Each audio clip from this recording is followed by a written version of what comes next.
Our first legend is the founder, artistic director, general manager, and overall heart and soul of the New York Gilbert and Sullivan Society. Yes. Gilbert and Sullivan Players. Players, not society. My note says, okay, y'all take it up with the note maker. All right? Players. You're welcome. Y'all embarrassed me up here. Okay. The Gilbert and Sullivan Players. There you go. Albert Bergeret. Did I say that right? Yeah. Okay, good. All right. He has shepherded the society, the Players, the Players, from its humble beginnings, performing for free in Strauss Park in 1974, to full touring productions and critically acclaimed sit-down engagements at City Center. Mr. Bergeret's leadership exemplifies the scrappy can-do spirit of Off-Broadway.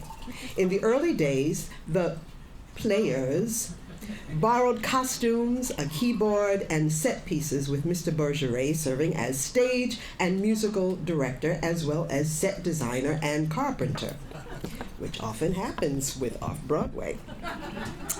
He has conducted and staged several Gilbert and Sullivan operetta in full production with lavish sets, and up to 80 actors, singers, dancers, musicians, and crew. In addition, he has introduced special versions of Gilbert and Sullivan favorites for children, introducing GNS to new generations. We are proud to recognize him for his drive, ingenuity, and unflagging dedication to the American theater. Ladies and gentlemen, the very model of modern major theater legend, Mr. Albert Bergeret.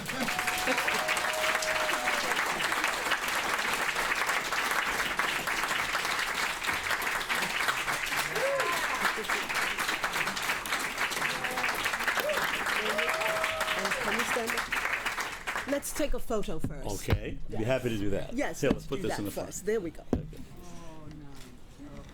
I should explain, societies are amateur organizations in support of Gilbert and Sullivan, and that's why we made such a stink about it, because we're not the amateur company that, or the society that there are many societies, and they support us, and they support other organizations of performance. When I first started this company, some people think about this as having been my dream to this. And in fact, it wasn't. I'm more of a person who follows opportunities, and I've adapted all those skills that got mentioned into being the founder and the artistic director. But the only person who was around when I first started this company, who's still around and sitting at the table over there, is my wife, Gail Wofford. So I want to thank her.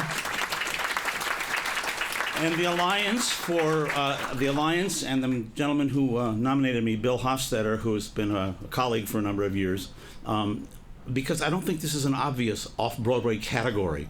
Where Gilbert and Sullivan, everybody has their own opinion about what that means in terms of modern musical theater, but we have stuck to that because it's something that there was an audience for it, and other support for it, and I believe in the material. I believe that its satire satirizes human nature and excesses that are present in every generation, and therefore still relevant, even though they're couched in terms that are from the Victorian English culture. They still seem relevant to every generation, to kids in one way, and to adults and other people in institutions. That's one of the things that I love about Gilbert and Sullivan, is that it satirizes pretenses. And Gilbert, who was a master of this satire, also was under the supervision of censorship at the Lord Chamberlain's office. So he was forced to make his biting satire generic and that could be appreciated by the people that he was making fun of. And that generic quality is what makes it so accessible in the modern era. Anyway, I could go on for a long time talking about what this means to me and what Gilbert and Sullivan means to me, but the Off-Broadway Alliance has categorized it in this form, and thank you all very much.